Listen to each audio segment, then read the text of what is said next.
Hard sports all plays. Yeah. Hard sports all plays. Hard sports all plays.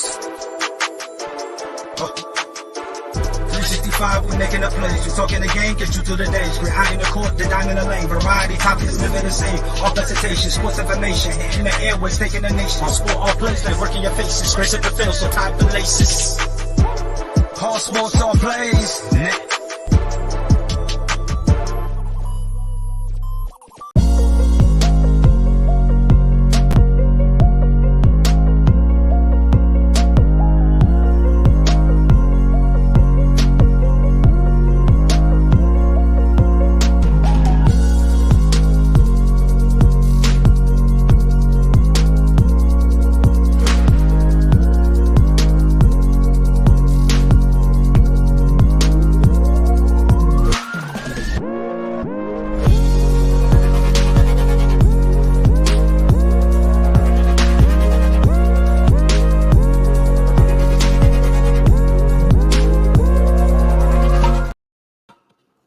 All right. What's up, everybody? Welcome to the ASAP Afternoon Blitz, January 4th, 2023. Got a lot of things going on. I'm hearing rumors about 2 first-round picks for Aaron Rodgers. Is there a team out there? I'm sure there's multiple teams that would, but would you give up 2 first-round picks for Aaron Rodgers? We'll talk a little bit about that, but Chris Gonzo, joined by the one and only Jay McLovin. How's it going, Jay? It's going fantastic. I just found out, and I saw it on Facebook, that T. Ray Watford, now most people may not know who T. Ray Watford is. He's an independent wrestler down there in Houston. We had him on Unscripted a long time ago. Great guy. Real quick. Yeah. Real quick. I need you to get me a connection to get T. Ray to come on my Gonzo Wrestling show. We can make that happen. I will give him a shout out, and we will make introductions.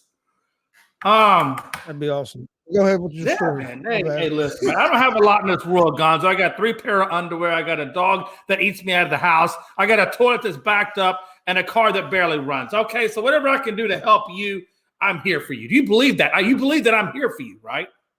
Okay. Okay. I got you.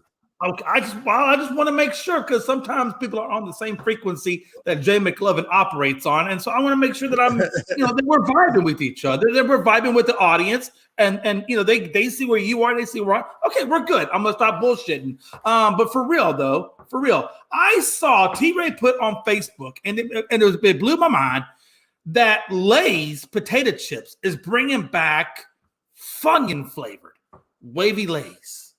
Oh. Now, I don't know about you. They have them. My mom has been able to find some of them. She loves them. She let me try one the other day. Oh man, they taste just like Funyuns. Look, I'm just saying. Yeah. I love 2 things in the chip world. I do love Lay's Lady chips, and I love the shit out of some Funyuns. Yeah. Back in the day, Gonzo. Back in the day, I used to tell my wife, I bet I could put, and look, for you guys out there, you may want to try this with your woman. It would improve your bedroom moments, and it's fun to watch, and it's good for her. But you should see how many back in, go get the old school Funyun rings, not the Lavy, although the wavies are great, but go get the old Funyun rings. See how many of them you can put on your penis and watch her eat them off. It's beautiful. Oh, son of a bitch. I did not know the show was going sideways. No, we'll bring it back into accordance. But no, Waves, Lady chips, man. Those things are the bomb. And I'm going to go, I'll tell you what, as soon as this show's over, I just saw it a few minutes ago. I plan to go to Walmart. I hope maybe they'll carry them in there. But yeah. And I will tell you something else too. If you're in the chip market, Cheetos is making a Mexican corn-style Cheeto. I swear to God, I ate the whole bag in like 10 minutes.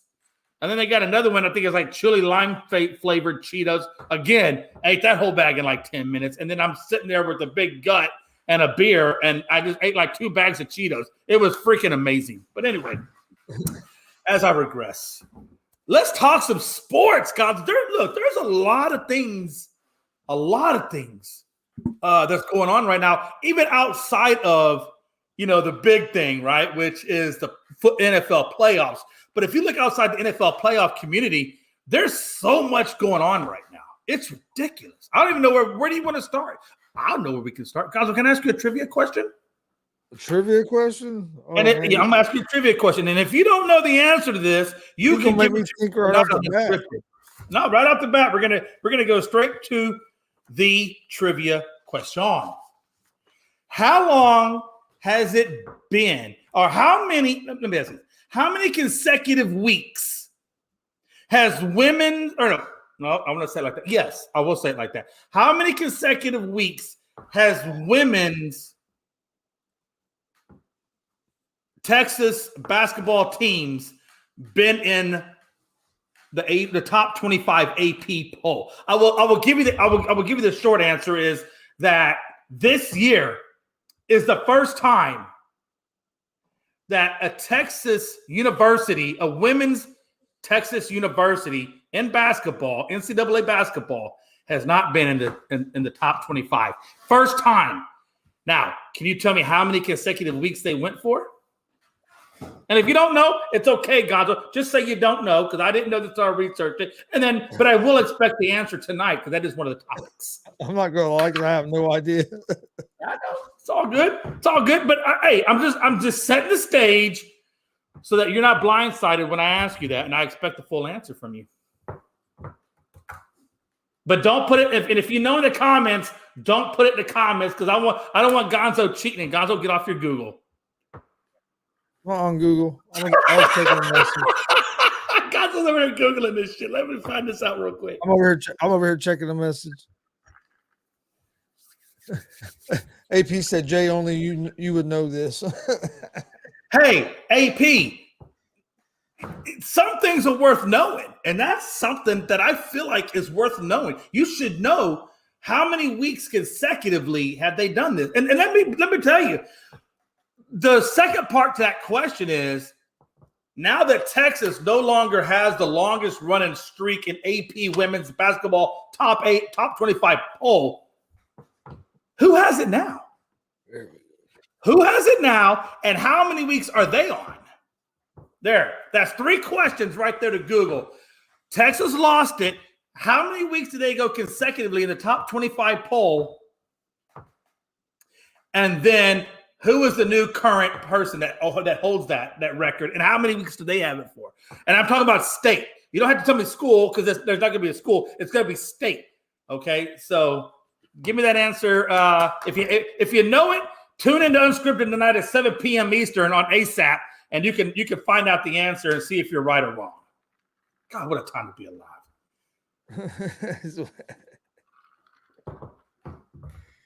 Well, let's talk a little NFL playoffs. Okay, that's the big thing right now. And then we'll talk some NBA, because there's some good NBA matchups tonight. Even though I know this early in the NBA season, it's not like it is here in about another month and a half, when you start really getting toward the end of the season. That's when everybody starts getting more interested in the NBA. But there is some good games tonight. But in NFL, got big matchups coming up, and reports I was hearing that Patrick Mahomes couldn't walk yesterday. I know it doesn't surprise me. I know that's a Monday, but man, I just don't. Dude's a hell of a player. Can't take nothing away from him. But if you're hurt, you're hurt. Or I'm not say hurt. If you're injured, you're injured. Hurt's one thing. Being injured is another thing. And it's an injury. Is what he has right now. And I don't know how effective he's going to be able to be, especially if the Bengals control the line of scrimmage like they did against the Bills. He's going to be in a long day if he can't move. And the thing about that is and Gonzo, you know this, man. Look, man, how many times have we seen high ankle sprains in the NFL since we were kids? I mean, a high ankle sprain is not an uncommon injury in the NFL world. But what we do know is, ain't no damn way you take a high ankle sprain and you think you're going to come back 1 week later and you think you're going to be effective.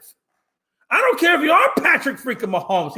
He's not God. He's not immortal. He still has the same, chemistry makeup that all of us have.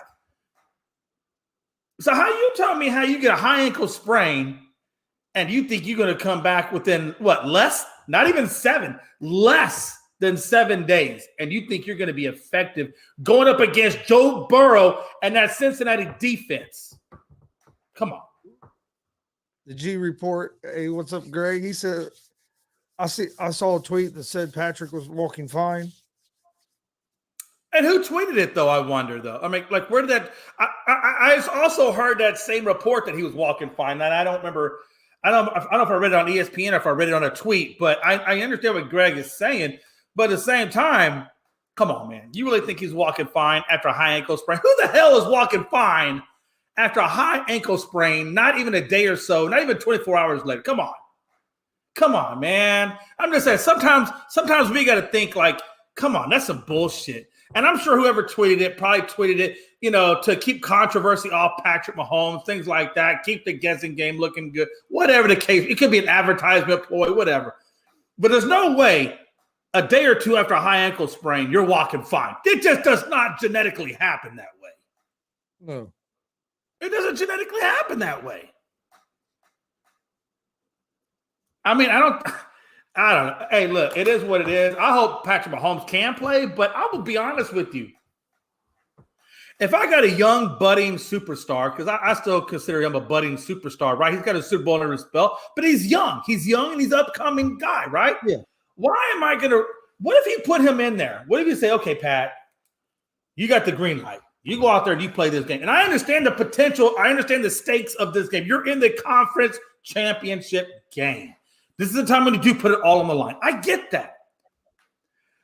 But what if he puts it all on the line and that high ankle sprain, or what started out as a high ankle sprain, and then he gets tackled the wrong way, or he makes the wrong cut, or he jumps and comes down the wrong way, and that high ankle sprain becomes something even more severe?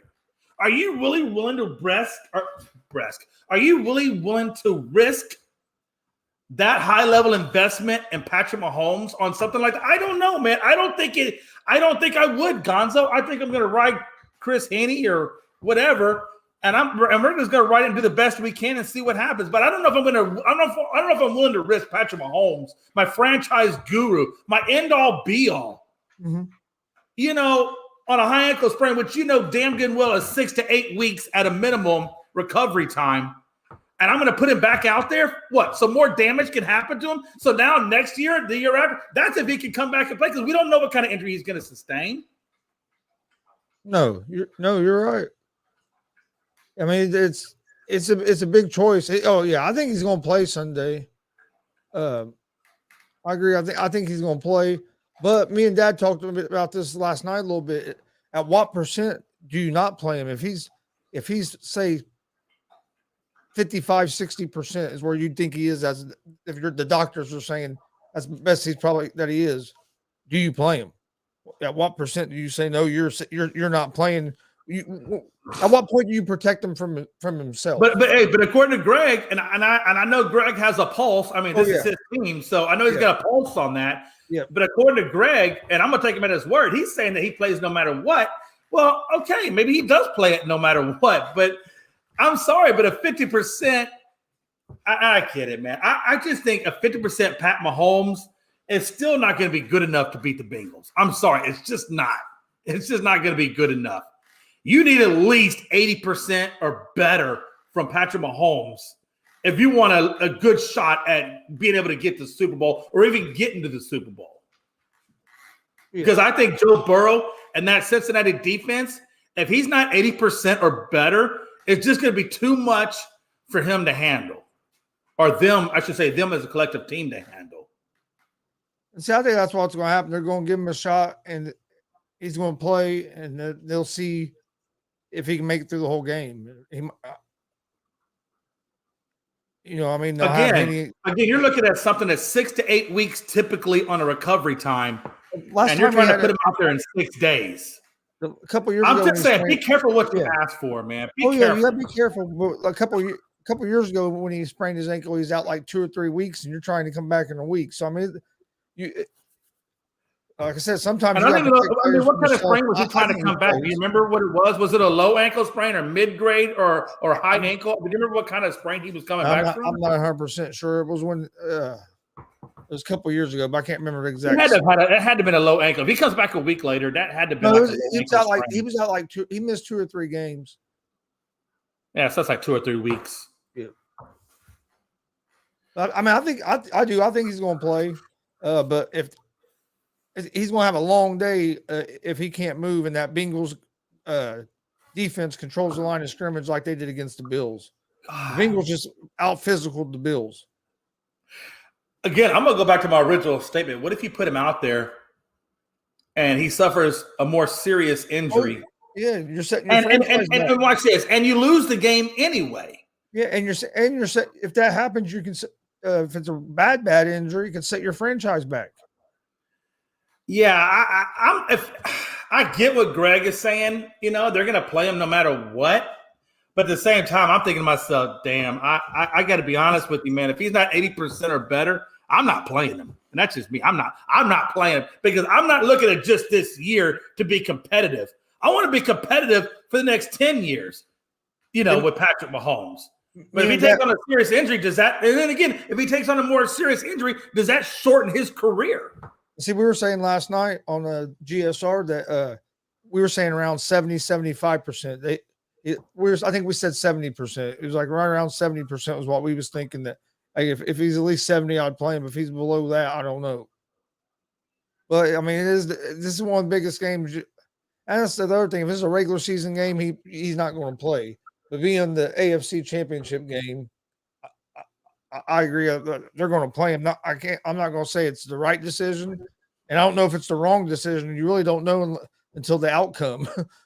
Right. And I understand where Anthony Price is even coming in this comment here. He's saying, "So Jay, the last game in the playoffs, big game. Are you going to be the coach to sit Patrick and basically lose the playoffs?" You know what? I'll tell you this. I think sometimes as a man, you have to come down and say what's more important, doing right by the player or doing right by me. And I think that's a personal choice that every coach has to ask himself. Am I doing right what's best for that young man in his career, or am I doing what's best for me and his career be damned? I can't do that. I think as a head coach, as a person, as a human being, I don't want my needs or my job to rest on him going out there and possibly damaging his leg to where he can't have a career. I know I manage my money good, so my money's good, regardless if I ever coach again. And I'm sure I will coach again. I'll coach again somewhere. But either way, I know I've taken care of my money, that even if that was the last game I ever coached, financially I'm good. And I can sleep at night knowing that his career is going to be okay.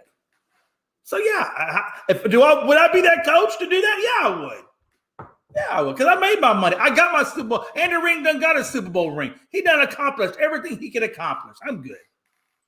I'm okay with that.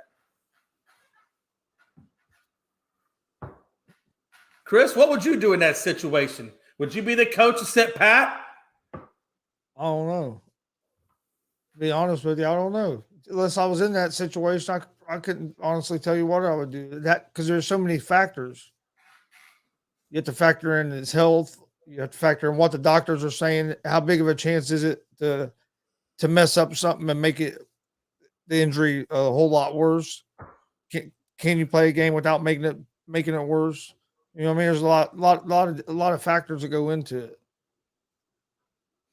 Yeah. Now, if I felt like I was putting him out there and putting him in danger because he couldn't play well enough to defend himself, I wouldn't play him. But if I thought they could defend himself and he could play at a competitive level, then I'd probably play him. If I felt like I was putting him in danger because he's couldn't protect himself, no, I wouldn't play him. And I think that's what you have to look at. I think that's what Andy Reid has to look at is me putting him out on that field, is that going to be an endangerment to him or his livelihood? I don't know. It's a tough call. No coach wants to deal with that.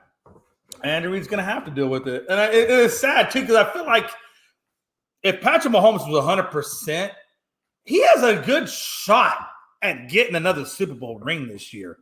I mean, when you look at what teams could stop him, and by the way, all these teams are. If you're not excited about the playoffs right now, there's something wrong with you because there is no clear-cut definitive team that's going to win it. You don't know yet. And that's what I love about it. I love not knowing who's going to win because I can't predict it because the teams are just so evenly matched, right? No, I agree. I can't wait till Sunday. But I think both these games are going to be great games. This 49ers and not 49ers, excuse me, this Chiefs and Bengals game, I'm really looking forward to. And I hope that Mahomes can play at a high level because I want to see him and Joe Burrow go at it. You know what I mean? I want to see that match. You want to see that matchup, but you don't want to see it when one guy's hobbled real bad. Oh, yeah, absolutely. And I ain't going to take that. But if the Bengals win, I ain't taking nothing away from the Bengals because the Bengals have beat the Chiefs, the last 3 times they played them. I mean, Joe Burrow hasn't lost a game to the Chiefs yet. Joe Burrow's beat Josh Allen. I mean, Joe Burrow's making a case that he's – Well, Joe Burrow's beating the Chiefs, though. Yeah, that's what I'm saying. He's beating the Chiefs 3 times in a row. And that's what I'm trying to tell you. What I'm saying is then he went on – he beat the Bills. So, to me, Joe Burrow is starting to make a case that he's the best quarterback. That he's the best quarterback in the league. I think he's starting to get himself up in that conversation with Mahomes and Allen. That, hey, I'm the man. Wow. Absolutely. And I think once he secures that Super Bowl ring, it's really going to, elevate him as, probably the best quarterback in the league. If you don't already think so as of right now, I like Pat Mahomes. I like what Pat Mahomes does, but I also really like what Joe Burrow does. And they're 2 completely different style of quarterbacks. And I got to be honest with you, if you don't believe in Joe Cool, there's something wrong with you. There's something wrong because this guy gets better. The longer the game goes on, the better Joe Burrow gets. And that's a scary freaking thing. No, I agree. Scary. And let's be honest. Okay, let's break down this Bengals and Chiefs real quick if we can. Again, you got Patrick Mahomes coming in significantly less than 100%. You got Joe Cool, which is a quarterback that's getting better as the game goes on. You got a Kelsey versus Jamar Chase battle. But then after that, the Bengals come at you in a different way. They come at you with T. Higgs. They come out with you with Boyd. And I'm sorry. If you think Juju Smith-Schuster or Scantling is better than those two. T. Higgins is underrated. Oh, he's way underrated. I believe T. Higgins could be a number 1 on he could be. But when you got Jamar Chase, he's going to naturally be a number 2. On multiple that's a hellified 1-2 punch, Chris. Oh, yeah. And they basically have 2 number 1s. Yeah. But let me ask you this, Chris. Let me ask you this. When Chase isn't getting the ball or Higgins isn't getting the ball, who's coming up with the clutch plays 9 times out of 10 when you need that clutch play? Who's giving? It's not Jamar Chase giving you that clutch play. It's not T. Higgins. I swear to God, if Boyd isn't giving you that one key play, he always does that. Boyd always does. He will stay silent, and then all of a sudden, he will just give you 2 or 3 key plays. And Hurst also is one of them guys that give you a couple key plays at the tight end position as well. Absolutely. And we haven't even gotten into the run game for crying out loud. Yeah. We all know that the Chiefs don't have a run game. And the Bengals still have Mixon. Mixon. I think Mixon's going to be the X factor. I think Mixon is absolutely the X factor in the Bengals. If not Patrick Mahomes' injury being an X factor, then I would put Mixon as the next X factor in the fact that how the Bengals will win that game. Because let's be honest, Chris, you and I both know that Kansas City secondary is suspect.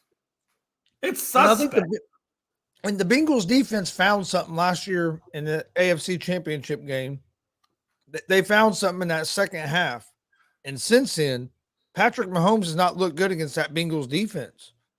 And then not just Patrick Mahomes, that Bengals defense has just been on a different level since basically last year's playoffs. Right. I mean, even in the Super Bowl, it wasn't like their defense was terrible. And you look what their defense just done to Josh Allen and the Buffalo Bills. Offense that puts up points. Yeah. And I was actually going to ask you about that. About what Damien's comment. I heard this comment yesterday, and I started laughing. I started laughing. I was like, I got to talk to Jay McLovin about this. Well, it's often been said on this show where Gonzo got out of his goddamn chair and walked away from me like a son of a bitch. I said Aaron Rodgers is not a top 10 quarterback all time. I said it. I did. It came out of my mouth. And then Gonzo's eyes got super wide as if he had just heard the second coming of Jesus Christ as he got out of his chair to go meet Jesus. Okay, number one, I have said it publicly. I will say it again. Gonzo, I did my research. I will put him at number 8. I got Aaron Rodgers at number 8 all time. All right, that's the best I'm going to give you on that. But I got him at number 8 all time, okay? So let's just clarify that. All right. Secondly, I personally think he's higher than 8, but well, that's fine. You can think whatever you want, but I'm giving him 8, you son of a bitch. I met you halfway, so just keep your damn patience over there. Jesus. That's what I don't like. My wife does that same shit. I will concede on some research, and I will, move in her direction. You know what she does? I still get half of the bed sheet. She still gets 3/4. No, I'm sorry. I don't get half. I get a quarter, and she gets 3/4 of the bed sheet. So take it for what you will. But no, seriously, let's talk about that for Dak Prescott versus Aaron Rodgers. I would make that. At this point in time, we need a Super Bowl. And I think Aaron Rodgers has at least 2 or 3 more good, solid years than him. He does. So I think we ride that out. I think we get maybe Super Bowl. You think McCarthy would be in favor of that? Huh? You think Mike McCarthy would be in favor of a reunion? He won his first Super Bowl. I know. That's what I'm asking you. I'm just asking the way things ended and stuff. Do you think he would be in favor of a reunion with Rodgers? Absolutely. I think he would if they could pull it off. I'm hearing that it'd take at least 2 number 1 picks. What for Rodgers? I guess if you trade Dak, if you put Dak in the trade, you probably wouldn't be 2 number 1 picks. I'm not giving. Okay, if it's a Dak Prescott for Aaron Rodgers straight up trade, okay, I'm good with it. If you want to give Dak in a second rounder, well, it's not going to be straight up because of the contract difference. I'm not giving you Dak in a first rounder for Aaron Rodgers because Aaron Rodgers is a little older in the tooth. Okay, I'm not going to sacrifice that much for him. Okay, the Cowboys aren't doing like Green Bay Packers. Let me ask you this: would you give up Dak in a third round pick? Yeah, absolutely. Yeah, I would do that. I would. Because I feel like okay, a third round pick. Okay, what's that going to get me? A prospect, somebody that may or may not pan out. So okay, I'm okay with the third rounder. So if you want to give up Dak in a third rounder to bring over Rodgers, I'm okay with that. And it's a win-win because let's be honest, it's not exactly like Green Bay is cap friendly over there right now with Aaron Rodgers. So it helps them out with the cap. And if you want to throw a third-round kicker in there, throw a third-round kick. It's a great situation for Green Bay. It's a great situation for Dallas because let's be honest, if Aaron Rodgers came into this playoffs with this Dallas Cowboys franchise, do you honestly think, and be honest now, do you honestly think with an Aaron Rodgers-led Cowboys team this year that the 49ers would have won that game? I think not.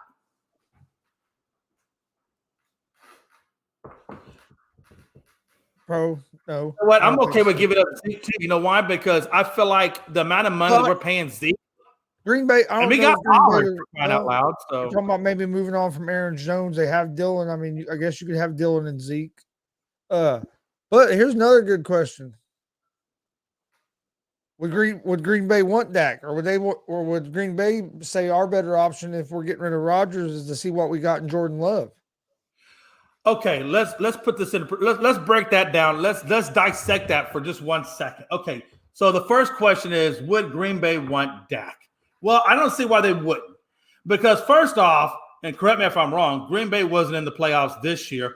They lost horribly to San Francisco last year. They're severely cap-strapped on what they can do with that team. So why not take a chance on Dak, bring Dak in, lower your cap level so you can bring other pieces in to complement that and probably put you back on the winning ways. And Dak is a little bit younger. I think it all depends on if they think that Jordan Love it'll tell everybody what they think of Jordan Love. If they think Love is the guy or not, because if they would rather start Dak and not see what they have in Love, that means they don't. It's time to move on from Love. You don't believe that he's the guy. Yeah. And that's what Anthony Price is saying. He's saying, Jay, give me Dak a third this year, a second next year. No, go screw yourself. And a third depends if he starts. No, I'm not going to do that. But what I would concede with Green Bay is somewhat to the same semblance as what Carson Wentz got when he went to the Commanders from Indianapolis. Something similar to that. I would say I'll give you Dak at a third. And if Dak has less than 12 interceptions, then I'll upgrade it, or something like that. I'll put a clause there that says I'll upgrade it to a second if such benchmarks are met. However that turns out. So yeah. Anthony Price, would you trade Cooper Rush and keep Dak? No. I don't want to keep Dak at this point. I think everybody knows. Look, I will say this about Dak Prescott. One thing I do like about what he did was he did come out and say, look, this loss to the 49ers wasn't a Dallas Cowboys loss. This loss was solely on me. So I like the fact that he took accountability. Yeah, I do like that. I like the fact that he took accountability for the team's loss, unlike, let's just say, a certain Zach Wilson who basically said, fuck you, no, it's not my fault. No, Dak said, this is all me. It's all me.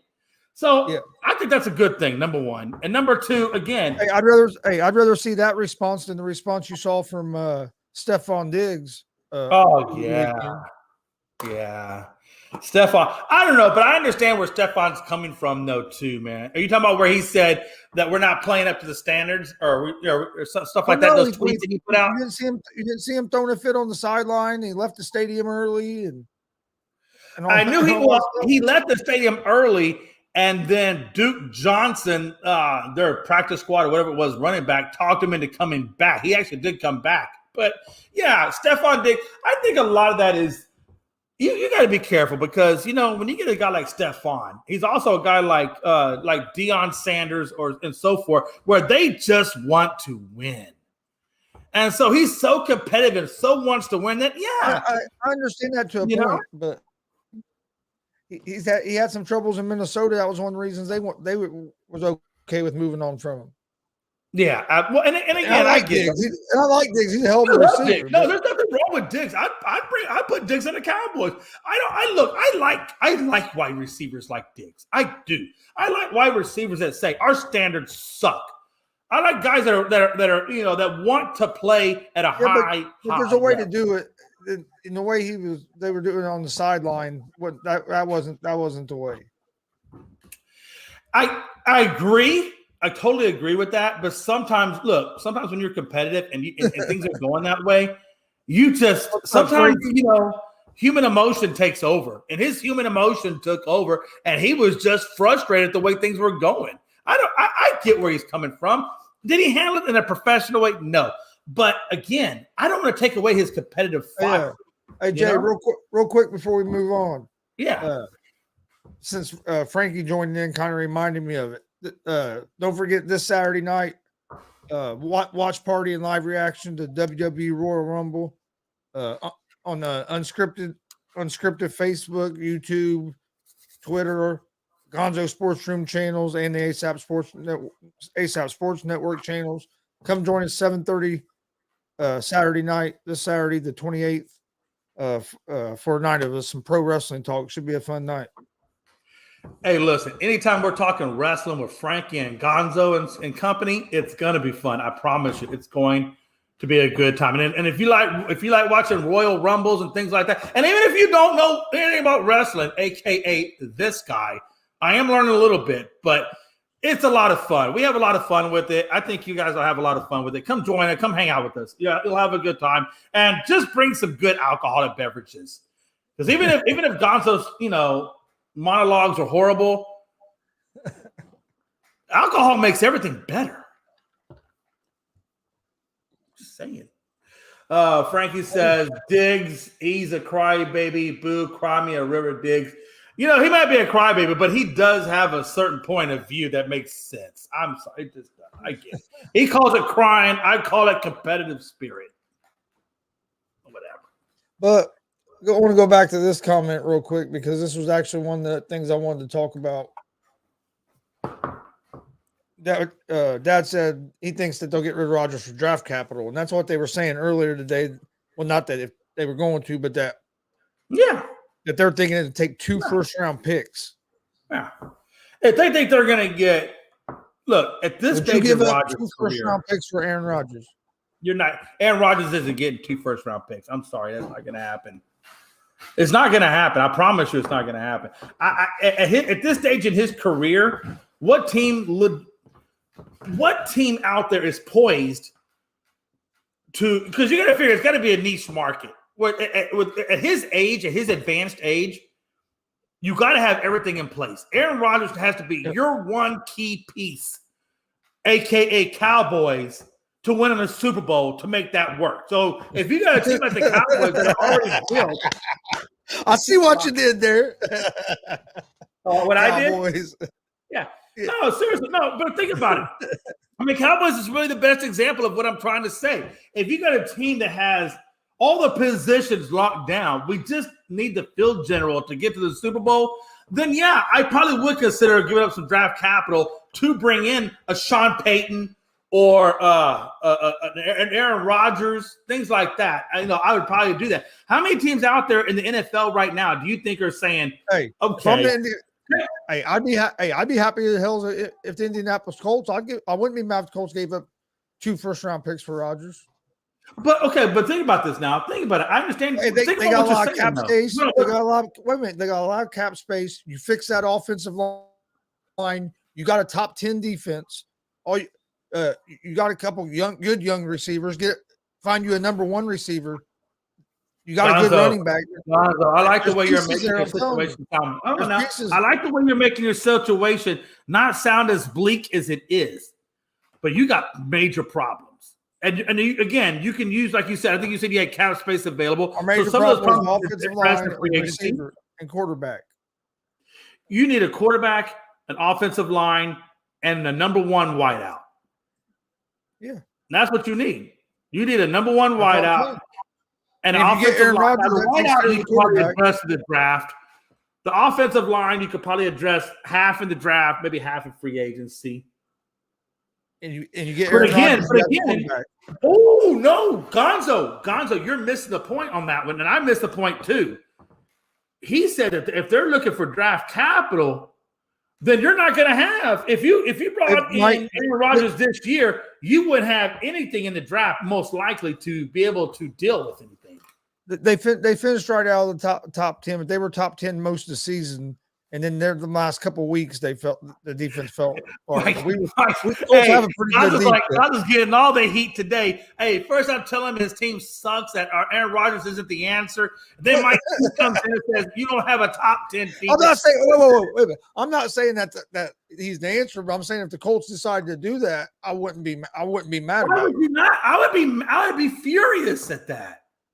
Why? Why would you not be furious at that? Because I think if you get him and you fix the offensive line, you have a chance. You have a chance to win a championship. No, you don't. You have no wideouts. You got the same. Okay, you get a wideout. You can get a wideout. I'll tell you. Hey, let me help you out with that. Green Bay has 3 wideouts. One of them is a stud wideout. 100% right, Frankie. We were bottom 30 in offense. No, but think about it, man. He had Watson, which we all know he's a speed demon. He just started to learn how to catch the ball. Well, he learned how to catch the ball towards the end of the season. But if you look at what he did, he had Aaron Jones. He had a good deep, halfway good deep. I mean, it's almost the same damn situation as what the Colts have. Green Bay had a better quarterback. Jonathan Taylor is one of the best running backs in the league. Got a running game. No, I get it. They had a running game in Green Bay as well. Yeah, you got a stud running back. I get you. But Aaron Rodgers needs someone to throw the ball to. If you want to rely on just Jonathan Taylor, then go get what's his face out of Baltimore. Have him come over and run the offense through Jonathan Taylor, and just every now and then sprinkle a few passes to your tight end or whatever. And then Mike Hughes asked you a question. Says Zeke wants to take a pay cut to stay. Jason, what do you think? And then real quick, thanks, Mike. Go ahead, Jay. Yeah, again, that setup is nice, Gonzo. Seriously. But no, what do I think? Shit, what was the question again? Zeke wants to take if Zeke wants to take a pay cut, hell, I'm always good for that.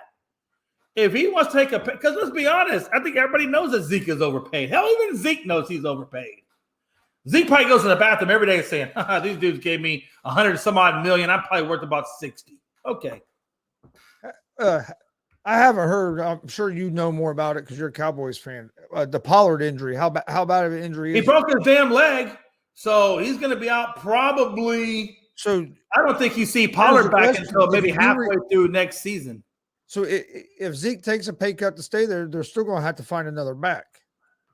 Yeah, because Zeke is basically your power guy. He's your north-south power guy. They still need, and I would probably put Zeke at goal line and maybe even third down and short. I think you're going to use Pollard majority of the time. And I don't know if Pollard's body can handle majority of the time. You saw he broke his leg, so I don't know.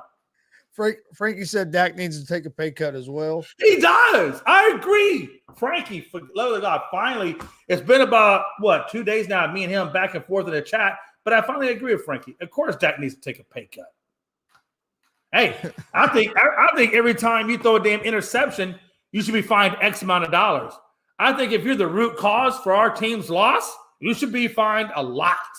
A lot. Yeah, and I agree with Mike here because Pollard's going to be out for a while. Yeah. Do you think he even plays next season? He might miss the whole season. Look, man, if the Chiefs are going to throw a broke back fucking what's his face in the Patrick Mahomes in there, who's to say they can't throw a broke? That almost made it spit it out. What's to say you can't put a broke back ass Pollard up in there and make him go run?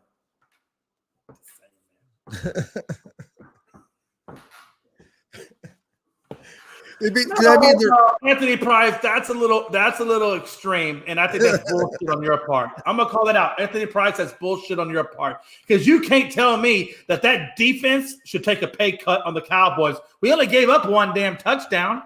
One touchdown to that three-headed monster. The three-headed monster of the 49ers. We gave up one touchdown, and you think they should take a pay cut. Now, if you say Dak should take a pay cut, if you say that, Zeke should take a pay cut, hell, McCarthy, if you think that Kellen Moore should be playing for food stamps, I'm okay with that too. But that defense definitely does not take a pay cut. No way. No way in the face of this green earth did they take a pay cut. And I think Dak was sacked, maybe once? One time, I think he was sacked. Nick Bosa only had 2 tackles. 2 tackles. And you think that offensive line didn't do their job? Come on, man. To say that the whole that's just bullshit. That's just lazy commenting. Let's put some actual shit into our comments, okay? Let's put some substance into our comments. Did y'all even watch the game? Who watched the damn game? I watched the game. I didn't make that, but anyway, Frankie said when Dak Prescott is targeting. Hold on, when Dak Prescott is targeting CeeDee Lamb, and then Warner comes away with the interception, you think that that's anybody else's fault? No, I don't. If the Cowboys make the playoffs next year, he said Pollard might come back and play for them. Then I could see maybe that. Well, look. First of all, Cowboys. I'm gonna tell you right now. And this is not being delusional. This is just being honest. We still have the team to make the playoffs next year. Okay, we do. We had the team. Now, how far we go, well, that's anybody's guess. But we will make the playoffs, whether it be wild card or whether it be first division. I don't see first division because I think the Eagles are going to have that wrapped up for a hot minute. As long as they keep everybody on the payroll and they don't let any free agents go, Eagles are going to be probably top notch for a while. But Dallas will stay in that wild card spot. I promise you that. That's the problem. Dallas is great at making the playoffs. They're just terrible at getting to the NFC Championship game.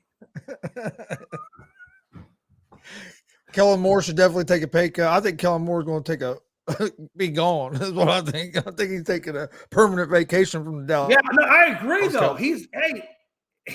Kellen Moore does need to be gone. Honestly, I've been kind of hard on Mike McCarthy. I have been. I've been hard on Mike McCarthy. He has kind of the team. Jay McLovin having to change your heart. Hold on. But what I'm saying is, and again, don't take what I'm saying as I'm saying that I think Mike McCarthy should have been our coach. I still feel like we should be going after Sean Payton or somebody a little bit different. And the reason why I say that is that last play of the game.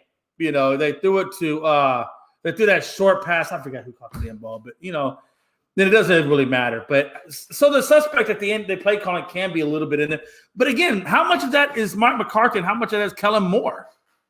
So I think at this point, it's hard to say if Mike McCarthy should go or not because you've had Kellen Moore since Jason Garrett regime. And if and what's the focal point or what's the issue with the Cowboys is the offense. And that is Kellen Moore's responsibility as far as the coordinator goes, right? So, maybe it's time to get rid of Kellen Moore. Give Mike McCarthy one more shot at it under a different offensive coordinator. The problem is who do you go after for your offensive coordinator? That's a question. Speaking of offensive coordinators, the New England Patriots made a big move today. Picked up an offensive coordinator. They brought Bobo in. I think it's a good hire. Not only has he worked with Belichick before and he's from that system, but he's worked with Mac Jones before at Alabama. So you already have that connection. I think this is a real smart move by the Patriots and Bill Belichick. Let me, if you don't mind, Frankie putting some bullshit out here, and I just got to address it. I got to shoot Frankie down in the kneecaps real quick, if you don't mind. Let's dissect Frankie's comment if we can. How can you say that you're going to need a new tight end? First of all, I never said I needed a new tight end. I'm perfectly fine with Dalton Schultz. So I don't know where you got the tight end part from. So let's just go ahead and eradicate that out of your comment because you obviously weren't paying attention. You're going to need a new running back, obviously, because Pollard's down with a broke leg. Like he said, he probably won't be back till 2024 at the earliest, maybe 23 if they get in the playoffs. But I see it more as 2024. And then he says you need a better quarterback. Yeah, no shit. That's like the best line in this whole thing that you've said so far. Captain freaking obvious. You need a better line? No, we don't need a better line. Our line was just fine. There was no issues with our line. No, you're good. And a young wide receiver and get Gallup. Gallup doesn't need to be gone. Gallup's just fine. Another young wideout, I will give you that. I do think we need another young wideout in there. You guys need you need a number two receiver to go along with CD Lamb. I don't think Gallup's your answer. If you keep Gallup on your team, I think he's your third option. Yeah, and that's what I'm getting at. I think if you want to bring in another wide receiver, I'm okay with that, and I'll have Gallup as the number 3 option. But and a lot of times you have to remember too, Gallup had a 1,000-yard season last year. Why? Because Cooper took a lot of that double teams away from them and put it on himself, and that's what opened up CeeDee Lamb and Gallup to have the seasons that they had. You also have to remember that you have to remember this is the first season back from a torn ACL for Gallup, so you got to give that man time to get back in the swing of things. Dalton is on a franchise tag, says Frankie. Does that mean you got? No, they'll bring back Dalton. Dalton's not going anywhere. He's the one that got him their lone touchdown against the 49ers. He ain't going nowhere. Oh, that was all Dak Prescott. That was all Dak Prescott. What are you talking about? Best quarterback in the league. Man, I tell you, man. Hey, Dak was right, though, man. Hey, I'm glad he took responsibility for that because he needed to. He needed to come out and voice what we all know to be true. And what we know to be true is they lost by 1 touchdown, and Dak threw, threw 2 interceptions. So, come on, man. You're getting barely over 135 yards. You're throwing interceptions. You're not making the right adjustments. So, yeah. Outplayed by a rookie quarterback. Pretty much. Yeah, absolutely. No doubt about it. What are your thoughts on Bill O'Brien going to the Patriots to have offensive coordinator? I think it's a good move for both sides. It's good for Bill O'Brien. I think it's good for the Patriots, and it's great for Mac Jones. Yeah, no, I definitely think that Bill O'Brien was the right move for Bill Belichick. He finally got it right. He finally got the guy that he needed there from all along. And we all know that. And again, there's multiple reasons why, right? One is that Bill O'Brien is familiar with Belichick. He's worked with Belichick, so they have a natural rapport. He's been successful with Bill O'Brien. Number two, we know Bill O'Brien in his Alabama offensive coordinator days last year and the year before and the year before that with Mac Jones is a natural transition. So, I mean, it's going to be great for Mac Jones and his career development. And it's going to be great for play calling for the New England Patriots because we all know that Matt Patricia and Joe Judge sucked ass. They had their struggles, and Mac Jones wasn't happy with the way things were working with the communication. So I think it's a good move a good way to get your quarterback maybe more focused and back on his good side where he's ready to come in and work. But I don't want to give Frankie too much hope here, though. I don't want to give Frankie too much hope. I don't. Gonzo, we cannot give Frankie too much hope. Look, even if you bring in Bill O'Brien, which is a great, great move on their part, this team is still many, many moves away from being a serious playoff contender, right? You might make it in the 7th seed. You know, you might make it in the 7th seed, but nobody's going to take them seriously, not with the wide receivers and not with the running backs that they currently have. I'm not taking them serious. They still got other things they need to address before I'll take the Patriots serious again.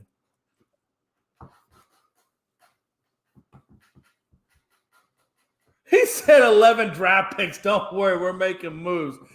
Yeah, but how many of them draft picks are in the top 3 rounds? I'm just asking, how many in the top 3 rounds? Because everybody knows once you get beyond round 3, now you're kind of looking at possibles. You're looking at possibles, not greats, but possibles. Now, there's nothing wrong with the possible because Purdy was a possible. Hell, Brady was a possible. So there's nothing wrong with possibles, but it still is what it is. It's a possible. Okay. So you got 5 picks in the top 3 rounds is what Frankie's saying. I know you got 1 pick in the first round. So how many of those picks are in the second round and how many of those picks are in the – yeah, you're right. You got 1 first, 1 second, and 3 thirds. So you have 1 impact. You got 1 guy that could be an impact, and you got 3 possibles. If that doesn't sound like a spades hand, I don't know what is.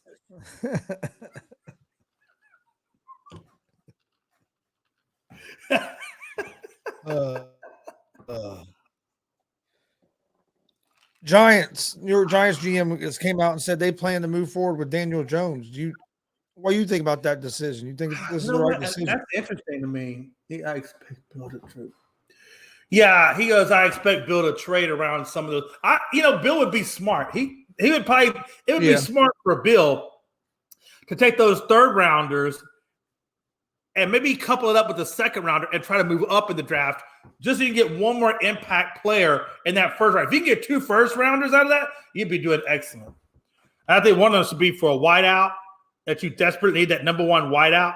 And then probably another one should be you can either do it in the defense or you could do it at the running back level because I still don't believe in your running back. I know you got, Damian Harris and you had some other dude that didn't do in my opinion, because I dealt with those guys during the fantasy league. So I'm very familiar with the New England running back system. And your running backs suck ass. So you may want to get a wide receiver 1 and you may want to try to pick up a running back. I think you get the wide receiver 1 with that already 1st round pick that you have. And I think you couple those 3rd rounders and maybe a 2nd rounder and you try to go get that running back. You got Robinson in there and you got Gibbs in there from Alabama. So you can have 1 or 2 of those guys to be able to do the trick for you guys. Oh, yeah. So what do you think about Daniel Jones or about the Giants planning on to move forward with Daniel Jones? I thought they would. Interesting to me. Daniel Jones is very interesting to me. I think they need to give him another shot. I think Daniel Jones 1 year under Dable looked 360 or 180 degrees different. I think he's a dual threat. I think he just needs more experience. I think he still needs more cultivation, more development. And but I some think weapons. Daniel Jones could be that guy. And then needs weapons around him. I mean, look. He does. He had a pretty He's good got a year run this year. game. You don't have a little bit more on the wide receiver. Saquon Barkley. Saquon Barkley was his main weapon. Yeah, that he had. Right. They traded away basically their best receiver to the Chiefs earlier in the season. Other guys just haven't panned out for him, so they got to get some weapons. They get him some weapons on the outside. I think Jones could be the guy for the Giants to get him where they want to go. Especially if he can continue to play like he did this year, where he cut the turnovers over half down. You know what I mean? If he can continue to keep the turnovers low and you put weapons around him, and like you said, with his dual threat and be able to run the ball, I think he could be the future guy for the Giants for some years. And it looks like his minimum, according to StatCom, it looks like his minimum salary his minimum market value is probably around $25.5 million a year. So there's probably at least. What's that, Gonzo? What do you think? How many years do you think they're going to offer him? I think they probably come somewhere in the neighborhood of probably maybe a 4 to 5 year deal, just to see if he actually does matriculate into the quarterback that they can, long term invest in. I don't know if it's going to be 4 to 5, but I don't think it's going to be a long term. I think it'll be, a moderate term deal to see what they have. But I'll tell you, there's probably 6 teams out there right now that would love to have Daniel Jones on their team. So even if 3 years max, 3, I was saying 4, but Anthony Price says 3. I think I could go for that. And I think at the end of the day, he's still a dual threat quarterback. He's still a dual threat quarterback. He still has a lot to learn, but his potential is still pretty high. He's still young. Still young. Now, Dable, it's interesting, though, because Dable, when asked about that, Dable was non-committal to it. So he's non-committal to Daniel Jones. I think Dable basically said, look, we're going to explore all of our options. I think before the draft, Daniel Jones will either get locked up or he'll get traded before the draft happens. I think that's when we can expect a decision on Daniel Jones. What's up, Frank?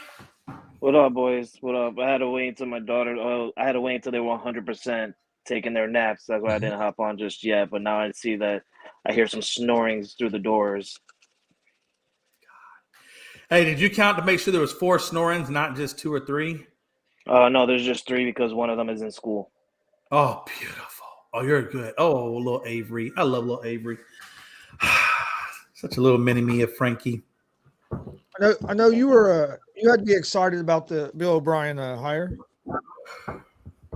I was real excited about the Bill O'Brien. I've been saying for a full week now that was the main target that we were going to get. And I'm pretty sure I've been saying it for before the season even ended, that when we go into the offseason, we're going to need an offensive coordinator. My top candidate was Bill O'Brien, knowing the system, coaching with Bill Belichick from about 2008 to about 2011, the time where Josh McDaniels was gone.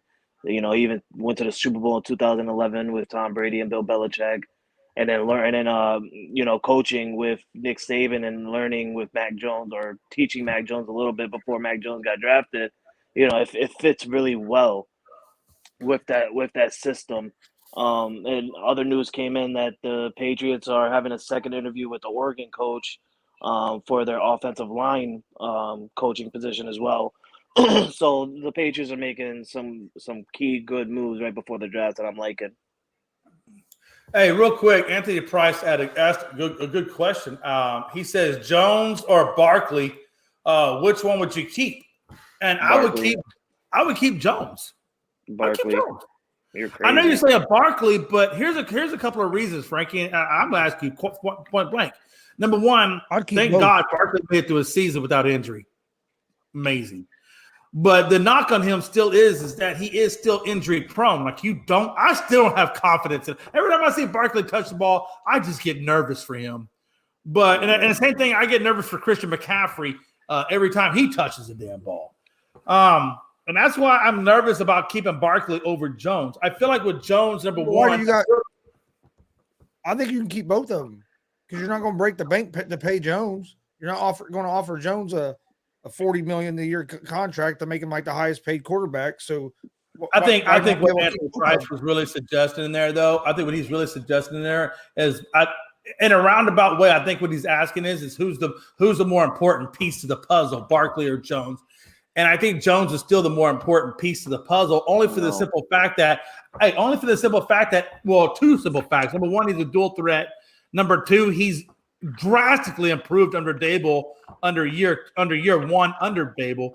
And number three, I think his ceiling is still pretty high. I think Daniel Jones' ceiling is still pretty high under the right tutelage that he's getting from Dable and so forth. Look what Dable did for Josh Allen. Josh Allen, we didn't know about Josh Allen until Dable got there and really started developing Josh Allen. At first, we thought Josh Allen might be a bust when he first went to Buffalo. It wasn't until Dable got a hold of Josh Allen that we started talking about Josh Allen in a quote-unquote top 5 quarterback level. It wasn't until Dable got there that we started having those conversations. And same thing with Daniel Jones. I think he could do the same thing for Daniel Jones. And I think eventually, maybe 3 or 4 years from now, maybe even sooner, depending, that we could be having the same conversation about Daniel Jones under Dable's tutelage. I mean, who's to say, right? I mean, he did pretty damn good his first year out under Dable, right, from where he was at. Because everybody wrote Daniel Jones off. They're like, oh, fuck Daniel Jones. Fuck him. And then Dable comes in, resurrects Daniel Jones' career, gets him back on track, gets a whole damn team. Hell, gets a whole team on track. And now we're starting to think, okay, Daniel Jones got them to the playoffs. Maybe not a bad guy after all. Just saying. All right. I'm going to have to say Saquon Barkley. Yes, I understand he's injury prone and stuff, but look what he did this season by being healthy. The man had an outstanding season this year to where he was even in the MVP conversation. Daniel Jones is not that guy for the Giants. I understand he went 6-3 or 6-2 to start off the season, but once they went 6-2, they went 3-6-1, Jay. 3-6-1. That's typical Daniel Jones right there. Then you go into the playoffs and you play the Minnesota Vikings, who we all knew that they were a fluke. Let me quote this because I don't want the Viking fans to come at me. They had a fluke defensive system over there. Okay, I think they had a fluke team, but people want to nag me on saying that, so I'm gonna go ahead and say what they want to say and what they want to hear. They had a fluke defense. Yeah, okay, but we all knew that, and that's why we all picked the Giants to go out and beat Minnesota at Minnesota. But when it came for Daniel Jones to show up against the Eagles, what did we get out of that? We got the Daniel Jones of old. The man was throwing interceptions. He was running out of the pocket, not throwing the ball away. He was either getting sacked or he was throwing the ball in the middle of the field with no man open, just randomly throwing that in the middle of the field. That's typical Daniel Jones, where he's under pressure and he doesn't know what to do with the ball. So I don't see, I understand, he had a good season with Brian Daboll, and, he turned around Daniel Jones a little bit, but he really didn't. I think it's more Saquon Barkley. You need that running back because who else are they going to get for the future? They don't have no good backup running back for Saquon Barkley. Saquon Barkley is that answer for them, and him being injured the past 2 years and sitting out and resting came out and showed it this year when he had a full season of health, and he just dominated the run game.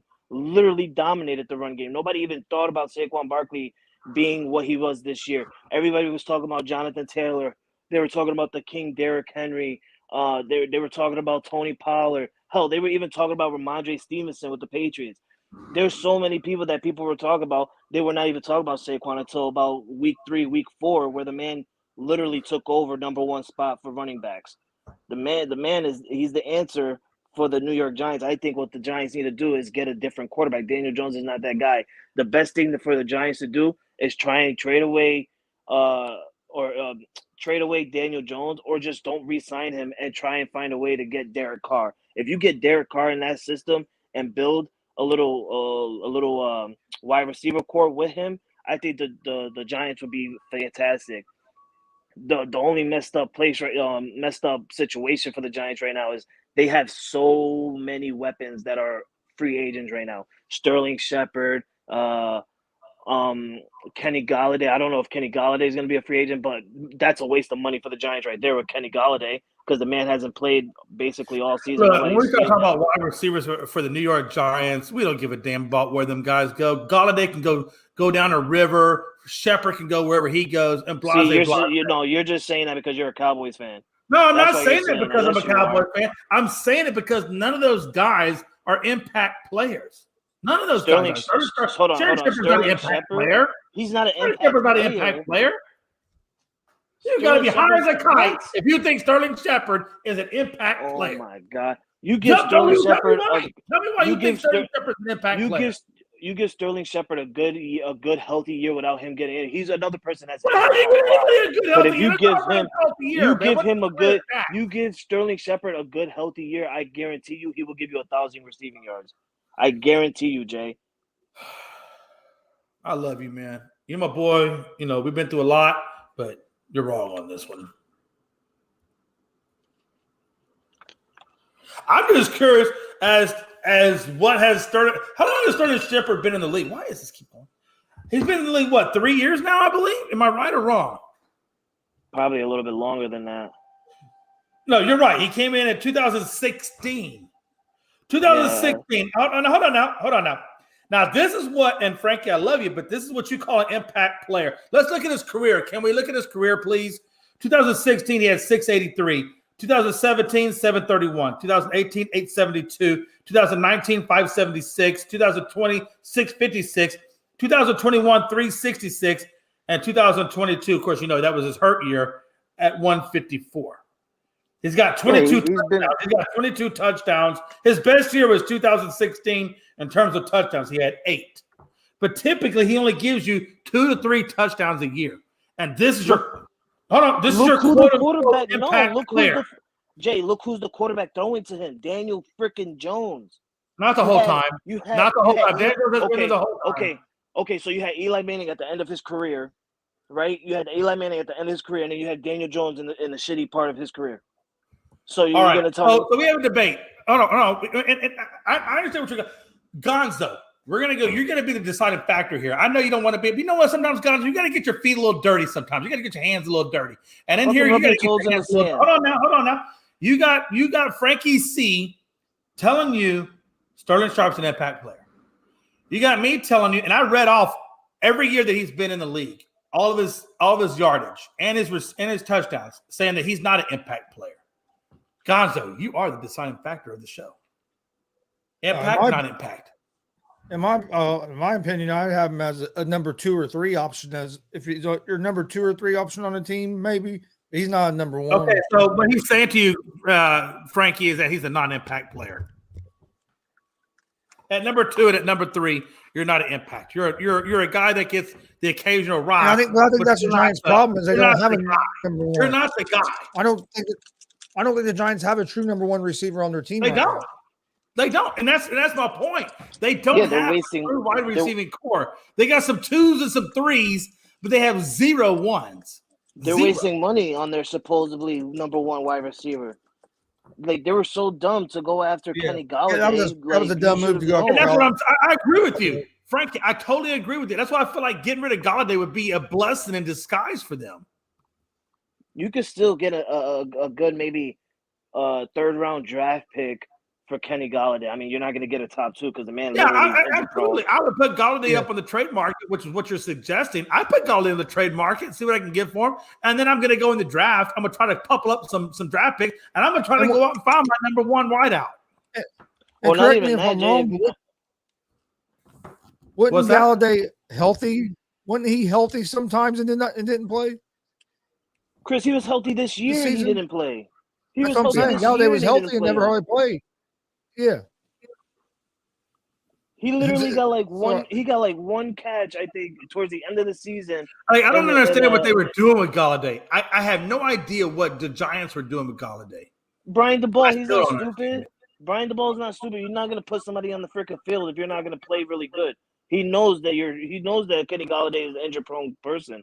He's not gonna put him on the field. No, That's it's just better. a waste It's of better to money. keep him on. No, I get what you're saying. So it's better to keep him on. And I get that. It's better to keep him on the sideline, keep his draft stock high or his trade stock high, and then hopefully you can trade him away and then be done with him. Move on. Move on away from Makes him. sense. I get that. I do. But you're paying a guy to sit him or to keep him at bay. What a time to be alive. What a time to be alive when your organization is basically dumb fuck like that. Yeah. God. We didn't get to talk about it yesterday because we never really got the NBA, but especially since Frankie's on here. What do you think about Shannon Sharp and Morant's dad and Adams and all them going at it over the weekend? Oh man, it was entertaining. It was so entertaining. I'm over here sitting down like, yeah, Shannon Sharp, you over here defending the Laker Nation, baby, telling these guys they can't guard LeBron James. And then I see that everybody's getting in his face, and I'm like, oh, it takes everybody just to take care of Shannon Sharp. What a softie. And then you got me and Mike and Randy over there going at it because you got Randy and Mike saying, Brooke Adams will give it to Shannon Sharp. And I'm like, nah, Shannon Sharp will just dominate this guy. Like, I don't care what anybody says, 28 versus 54 or whatever. You guys are insane. But then again, on Monday on Undisputed, he ended up apologizing for his actions and everything like that, and it changed my thoughts on Shannon Sharp, bro. You're soft. Keep that energy, Shannon Sharp. Keep that energy. Don't apologize. You already hugged it out on the court. We all seen it. Oh, yeah. Don't go on live TV apologizing. Keep that energy. Hey, I did need to address that. He asked it a couple of times. Yeah, T.Y. Hilton. I think T.Y. Hilton was just to kind of come in there and basically be a veteran presence and also try to maybe, add another dimension in there. Obviously, they clearly did not use T.Y. Hilton against the 49ers. What's the point of bringing him in? They brought him in on a vet minimum. Come on. Anthony Price. They bought him in on a vet minimum. Who gives a damn? They're going to let him go this year, whatever. He'll move on. It was a shot in the dark. They took it. But it's a vet minimum contract. Nobody cares about vet minimum contracts. That's like $1.75 to those guys. Well, if I'm not mistaken, Jay, didn't a receiver get injured during the season for the Cowboys, which is why they went and picked up T.Y. Hilton? Who got injured? Wasn't it like James Washington? Do you guys know? Yeah, it was. Well, but he got injured, but he came back. Like when they brought in T.Y. Hilton, James Washington was already cleared. He was already playing. He was already in games. So me personally, I didn't see the point of bringing T.Y. Hilton in. I really did. The only thing that he really did contribute was that 30-yard bomb from Dak that he caught and brought in. That was a hell of a good play. It kept him going. So honestly, I'm not going to say that bringing him in wasn't good, but I think they signed him because when they didn't get OBJ, Jerry Jones still wanted to be able to say that he added. Yeah, and again, if you want to, and I believe that too. I can see Jerry Jones. Jerry Jones didn't, he wanted to act like he was doing something, whatever. Let me ask you this. Speaking of OBJ, I'm glad you brought that up. We're getting ready to go into the offseason. Does OBJ sign with the Cowboys in the offseason? When he has a full training camp to go through? Because it really was based on his physical, whether or not they were going to bring him in or not, because they didn't feel like he had healed up enough. But I would not be surprised. Look, Cowboys are going to let go of Hilton. He's already gone. Hilton's gone. Hilton's not a Cowboy anymore. I'll be honest. He's not a Cowboy anymore. He never was, Jay. He never was. Huh? He never was a Cowboy. He was just there to wear a uniform. He did have a nice catch. That 30-yard catch was a good catch. Don't take that away from Hilton. But I get what you're saying. No, truthfully, I get what you're saying. I think Dallas does make a play on Odell Beckham Jr. I think they get Odell Beckham Jr.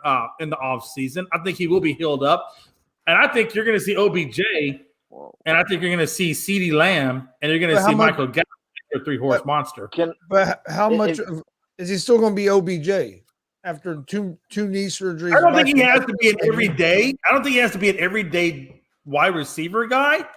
I think you use OBJ kind of like the way the Rams used OBJ, or even the way the Buccaneers used Antonio Brown. You just haven't look. He ain't got to catch every damn play. He only got to give you a few key catches here and there, right? He don't have to be the number one wideout. He just has to be that wideout that can take some of the pressure off of CeeDee Lamb or Michael Gallup when it's needed. And I think that's where I think OBJ comes into play. Can I defend the Cowboys? I want to defend the Cowboys for a minute on this comment because OBJ did not fail a physical. All right. He passed that physical. The only reason he didn't play with the Cowboys was because of what he said. He didn't want to come in and in the final 5 or 6 games of the season where he could potentially get hurt and just, it could probably ruin his career. Wait a minute. What Frankie, OBJ wanted to do. That is what happened. He even said it on a live podcast, Jay. He said it himself on a live podcast that he did not want to play regular season. He only wanted to play when the time mattered, which was a playoff. Look, OBJ can say whatever OBJ wants, but at the end of the day, he didn't pass that physical. Dallas didn't even give him a look, for him to say that he didn't do this or he didn't do that is bullshit. And I understand what OBJ is saying. OBJ can say whatever the fuck OBJ wants. But we all know that Jerry Jones didn't even give him a contract. When he left the ranch, he didn't get a contract. Why didn't he get a contract? Because they knew that his ankle or his injury, that ACL, wasn't fully healed. They're not going to give a guy a contract when he's not fully healed. Come on, okay, that makes no sense. I think we got to use our brains on. Look, Jerry Jones. If Jerry Jones thought that for 1 second that OBJ was 100% ready to go, you don't think Jerry Jones would give him a contract? Chris, let me ask you this. You're coming down to about the last 6 to 5 games. You already know you're going to make the playoffs. You already know you're going to be in there. What would you rather do? Would you rather sign OBJ? Yes, his ankle's not healed. His ankle's not quote unquote fully healed. Would you rather still sign him to where you have a potential of him coming back into the playoffs and, probably doing something good, being a number 2, maybe even a number 3 wide receiver? Or would you take the chances of signing T.Y. Hilton, who you're not even going to use at any point, and you just go around and celebrate and being happy for that 30-yard. Frankie, but at the same token, I got to ask you a question. I'm not asking you. I know you're not asking, but damn it, God, what's God's going to tell you? Don't answer. You asked Chris about something. I'm asking Chris now. Chris is like that mediator coming between the two parties at a divorce. I'm over here enjoying some sour Mike and Ike candy. Listen to you guys go at it. But anyway, hey Chris. Hey, Chris. No, but okay. Well, Chris, let me ask you this, because me and Frankie, we'll this is what me and Frankie do, man. We'll go back and forth for years. Me and Frankie, our relationship, our family style dynamic needs a mediator in it. Me and Frankie, we need mediation. And so, as a third party who has completely unbiased in this, do you honestly think, or do you think? Let me say, do you think that if Odell Beckham was 100%, that Jerry Jones would make him a contract offer? I mean, it makes no sense that he wouldn't. I think they didn't make him a contract offer because they didn't get to see him play. He wasn't running routes. I wasn't offering money until I got to see him do something on that knee and see what he looked like. Well, they said that when he went through his medical evaluation, that his knee was not 100% ready to go. Oh, my God, because they went through his medical evaluations. Well, how would you learn stuff? You got to go through something. I'd want to see him on the field, even if it was at practice. I'd want to see him on the field and see what he could do. But what's the point of seeing him on the field? But what's the seeing him on the field if he's not 100? If that injury is not 100% done? I'm not saying put him in the game. I'm saying before I sign him to a contract. But I don't even know how why would you see him run routes? Because let me ask you this: if Odell Beckham Jr. If Odell Beckham Jr. goes in there and does what you guys are asking him to do, which is basically show that he can still do things on the field without being medically cleared by doctors, who's going to take the risk of him re-injuring himself? I'm not saying putting him in a game, Jay. You see how offensive he gets, Chris? What I'm saying is, Oh, no. Think about it. Chris, when you agree with Jay, Jay's hold on. What I'm saying is, even if you give him a tryout, the minute you put him on the field to do any kind of work without being medically clear, whether it be a tryout, a game, hell, even if it's just to go out there and just watch videos, if you put him on the field, you're assuming responsibility for him. So if he goes out there and if he's doing a route or whatever, and he cuts left or he cuts right, and he re-injures that ankle that's not fully, or that knee that's not fully healed, who's going to pick up the tab on that? I'm not saying I would put him out there if he couldn't do it. What I'm saying is, before I gave him any damn money, he would be healthy enough to get on the fucking field and show me that he can run around. Of course, that's my point. That's exactly my point. The fact that he left the ranch without a contract means that he was not even healthy enough to get on the field. Chip, they medically proved because OBJ also came out and said he wasn't going to work out for teams. Like I said, OBJ once, but the fact that he left the ranch without a contract tells you that Jerry Jones knew that he wasn't healthy enough to sign the contract. Listen, I understand you guys are called Cowboys, but stop calling it a goddamn ranch, all right? It's a goddamn building that Jerry Jones owns. Stop calling it a ranch, all right? This isn't Yellowstone. You are 3 steps away from me blocking you. Do you want to be blocked off this conversation? I'll call the damn ranch if I want to call it a ranch. That's what we do down here. We're Texas. We're not New York scumbags up. He needs to shut up. All right. He's not no goddamn ranch. We all know it's a building. We've seen the building with Stephen A. Smith. It's no damn ranch. All right. Actually, it's called the ranch, though. No, for real. Their facility is called the ranch. Obviously, it's called the ranch. Obviously, because their name is Cowboys. Obviously, it's going to be called the ranch, Jay. But we all know it's not a ranch, damn it. Stop calling it a ranch. Call it HQ or some shit. Let me ask you this: Have you ever been to? Have you ever been there? Have you ever been to Dallas before? Have you ever been? Go to that have you personally stepped on the site of the Cowboys facility? Have you done that before? Jay, I will never smell the shitty air of Dallas. That's okay. We wouldn't even let you in. We would not even let you across the border. I'm pretty sure you'll let me in. I don't want to cross the border. Once you came across Amarillo, or why the hell would be Amarillo. Once you came across Texarkana. He brings in the border. You see how all racist he get? We wouldn't even let you cross the border. He got to get all races and stuff. Why would I want to cross a border? I'm American. Nobody wants to go to Dallas, all right? Even Chris don't want to go to Dallas. How do you feel about that? Oh, my God. That's what I say, Anthony. No, the sad thing is, this is Yellowstone. He over here calling it the Dutton Ranch over there. Hey, let me ask you this, Frankie. I have personally been to New York. I have walked the streets of New York. Have you ever walked the streets of Dallas? Have you ever been to Dallas? No. Okay, so what the hell are you talking about? If you can't come to where I've been, what does this got to do? The hell out. What does that got to do with anything? I've been to Dallas. Hey, listen, I've been to New York. And I love people in New York. By the way, people in New York, if you watch Unscripted, I love you. Lying. But your state as a whole sucks ass. I've been to New York. I want to go check New York out. I haven't been there. You're not missing much. Just go down the street, find the local bum sitting on the side of the road. That's New York. Just multiply by 1,000,000. It's all good. Coming from someone who lives in Texas, who thinks they're all hard shit, wearing cowboy hats and freaking big ass belt buckles. You guys are not, and you guys are all pussies down there in Texas. Hold on. No, I don't want to hear it. Nobody cares. Look at him; he's still talking. He don't even know he's off. He's out of the street. He's still going. Ladies and gentlemen, Jay is still talking in the background. I just want everybody to know that. He is still. He doesn't even know he's off the stream. And he's just talking. First of all, I would.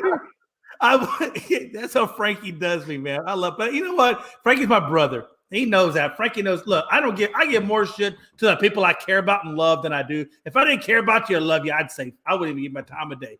But here's the deal, Frankie. I have walked, or actually, Anthony Price, to your question, I have walked the streets of New York at night because I've been clubbing down in New York, and I like New York. I mean, New York's not a bad place. I've been on Times Square at 2:00 in the morning. I get all that. You get all the people asking you for, and they come up with all the little change, and you got to give all these people their money, or they want you to give them their money, and then perform magical acts and all this bullshit in Times Square. It's crazy. But anyway, I've also walked the streets at 2:00 in the morning in Washington, D.C., southeast side. So if that's where you're going, with that, let me tell you something. Jay has been everywhere at all different hours of the night. Who's that? Who's that creeping in your window? Look, I see all that shit. Look, let me tell you something. I've been there, done that. done it. You a traveling man, Jay? Listen, I yes. No, he's not. Yes, I am. I have traveled a lot. But I will tell you, I will tell was you, it by Washington, force D.C. is or a was it beautiful by place. was it by force being traveled or was it like you're doing Both? Both. No, seriously, to answer your question, I would say both. So Jay, in your head, sometimes he travels by force, and he's just like, I don't want to come to this shitty place. I don't want to be here. Why the hell am I here in this shitty state? And then he comes on a podcast like, man, I've been there. It was a really good place. It was amazing. Hey, look, I will tell you this. The nightlife of New York is pretty amazing. I do like the nightlife of New York. Don't get me wrong, but New York is not the kind of place I would ever want to live in. I like visiting. I think visiting is amazing, but you will not ever find me living there because Jay does not do the cold, number one. Hey, I am a rambling gambler. Gonzo, do we have like 2 minutes? I know we're about an hour 28 into the show. Just give me 2 minutes. Let me take over this thing. I will tell you. I remember one time I was in Jakarta, Indonesia, and we were there on a port visit. This is back in my Navy days before I went into the Army.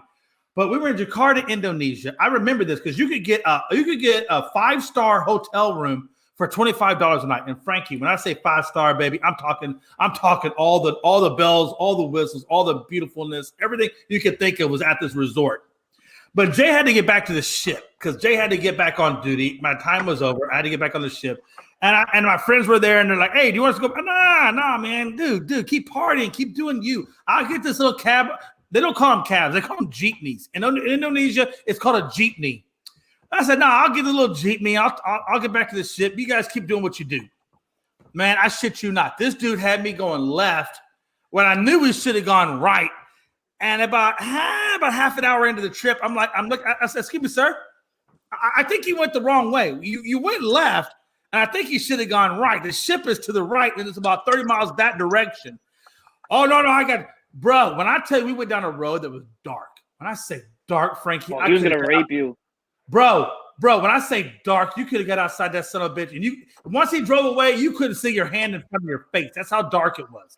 Yeah. And I remember I always did what my dad told me to do. I kept a certain amount of money in my wallet, and then I kept all my spare money in my sock. And the dude turns around, points a gun at me, and says, I want all the goddamn money you got, son. I said, fuck me. All right, fuck. Well, you got a gun. What am I going to do? So I gave him all the money out of my wallet. He kicks me out the fucking the jeepney, takes off. And I swear to God, Frankie, I've never been in a most weirdest spot in my life. I'm walking down the freaking road. This other jeepney comes towards me, and I see the headlights, and I'm over there acting like a fool, like trying to flag this dude down. And he pulls up and says, "Hey, you lost?" I said, "No, I've been robbed. But I got enough money to get me back to the ship. Can you just take me to the Blue Ridge?" And he, luckily, thank the Lord, there are good people in this world. And he got me back to my ship. I made it on time. I wasn't late for work. I did lose about $65 American, but you live and you learn. Time to be alive. Shit, $65 American. That's like $300 for them. Bro, when a 5-star hotel room costs you $25 and a beer costs you a nickel, you can only imagine how far $65 goes. I guarantee that 5-star hotel had about 30 cockroaches, at least 3 mouses, and you didn't see them. No. Yeah, I you say no. I guarantee it. I stay in that hotel. It is top notch. I will. You did not see it. Did you go to the basement? Did you go to the basement, Jay? Nobody goes to the fucking basement. Only exactly, because there's freaking cockroaches and rats down there, Jay. Man, you know what? I'm gonna be quiet because Anthony Price pointed out a very obvious thing. Guys, I'm sorry. I did not mean to take over this show. I'm gonna shut my mouth. Be quiet. Anthony, he takes over every goddamn show. Every show he's in, he takes over. We're gonna change. We're not going anywhere yet, Dave. We still got a few more things to talk about, but I'm sorry. You know what? I gotta shut up. Oh, this is a wrestling question. Braun and Undertaker segment on Braun. Oh, he needs Bray. Bray, yeah. Saw some Bray and Undertaker segment on Raw last night. And what the hell was Ric Flair wearing? Ric Flair was styling and profiling. Don't disrespect him. I thought the Undertaker segment with Bray and LA Knight, I thought it was awesome. I loved they came out as the American Badass. And oh my God, Chris, my nipples were so hard when he came out with the freaking Harley. We have not seen the American Badass in WWE television in 20 years. And for him to come out with the Harley last night, different theme song. He did not come out to his original, but it was fantastic. Basically handing over the Prince of Darkness or whatever you want to call it to Bray Wyatt. Which, by the way, I wanted to say to Ray Cruz, like he said it last night. I basically said to him, well, we've been knowing this for years that Bray Wyatt was going to take over the darkness when Undertaker was gone. But he finally handed it over to Bray Wyatt yesterday, in my opinion, and it was just a great segment. Last night it wasn't a great show, it was a good show. The first hour was awesome with no commercials. The reason to the Becky Lynch Bayley cage match not happening was because the tribal court was too long. It was a longer segment than it was supposed to be. Hey, that was fine because it was awesome too.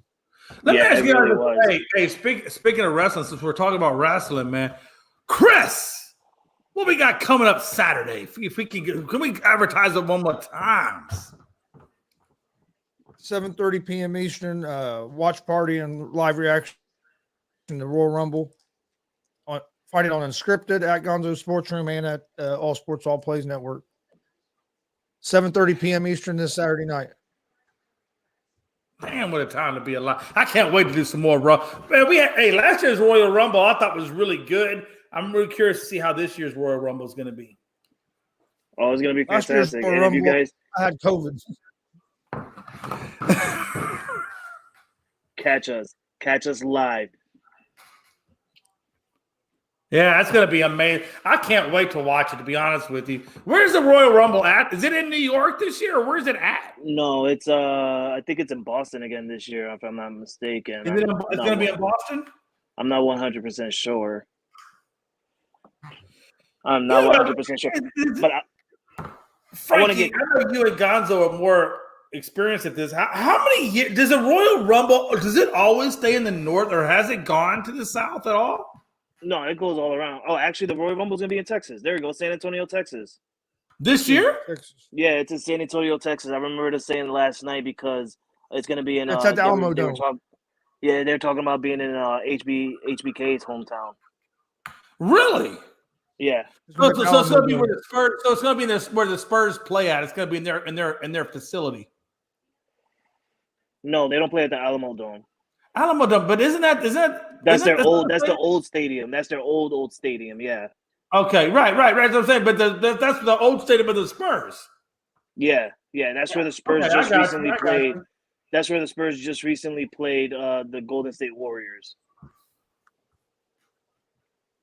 But it's gonna be fantastic. I honestly and me and Chris, I seen him last night live with his dad, and we were talking about it.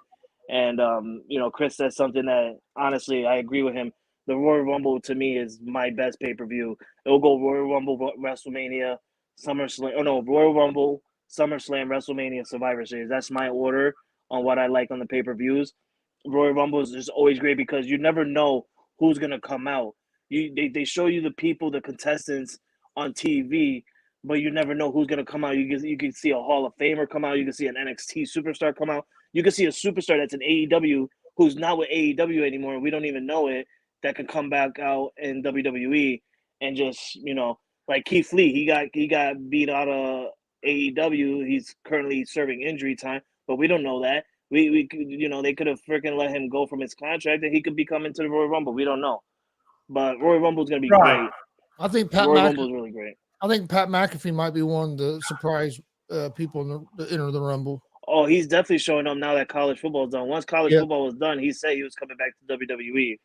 So I expect him to be a surprise entrant for Royal Rumble as well. Let me ask you this. Hey, going back real quick, because Damon brought up a good point. That's the first time you say that. They didn't do a tribute for Jay Briscoe last night. What did y'all think about that? They done a little thing for him on Friday, a SmackDown, and some of the wrestlers came out and wore bands and stuff. The only one person that's only representing Jay Briscoe is Kevin Owens. He's the only one that still to this day is wearing that Jay Briscoe armband. Everybody else is not wearing it no more. And the reason for that is because him and Sami Zayn's very first match of Ring of Honor was against the Briscoe brothers. So they have a real long history, real long friendship and stuff like that. On tomorrow is actually Jay Briscoe's birthday, and his brother is actually wrestling on his birthday against Jay Lethal at AEW Dynamite. So you might want to tune into that and watch that match. It's going to be real fantastic. I expect the fans to literally I expect Jamie Briscoe to at least tear up. AEW wanted to do a tribute show for him, but the TV networks won't let him because of the comments he made like 15 years ago. Yeah, over the network. I think they were talking about doing a tribute for him and it just airing on YouTube. It's crazy how people can hold on to things like that. I mean, it's Jay, you don't even understand. That's why they weren't in AEW or WWE. Jay, was because of comments made 16 years ago. It's weird. That's so crazy. Why do you think Owen Hart isn't in the WWE Hall of Fame yet? That's true. His wife. Hey, look, that's no different. That's no different than any like baseball, football, and the people that aren't put in there as well. I mean, I think it'd be cool if Great Muta made an appearance at the Rumble. I think I like that as well. No, Great Muta had his last match this weekend in New Japan where he teamed up with Sting and Darby Allin. That was his last match. Great Muta's done. That man is old. I don't know how he's still I thought that Tony was having a hard time spelling it like the second word, and that's actually a person you're talking about. I'm thinking like, okay, I'm still far out of the loop, but okay, I got you. Jay, Great Muta. You watch some of his matches, man. Oh, that dude he's insane. And I just said a little while ago, I don't know how the man is still moving because that man, oh my God, he had some insane matches back in the day. Well, he probably is. I wonder how he is nowadays. No, he's still wrestling. He just had a match the other day. He actually had a pay-per-view match. I don't know if it was Wrestling Kingdom, but he had a match in New Japan against Shinsuke Nakamura. Yeah, which was a little weird. Which was a little weird to me, Chris, because I'm pretty sure you've seen the same thing I seen, where Shinsuke Nakamura, I think he lost. I'm not 100% sure, but he ended up kissing the Great Muta. That confused me on Shinsuke a little bit. Did you see what Anthony Price just posted? Mike Clevenger was investigated by MLB after domestic violence and child abuse allegations. Damn, son. Damn.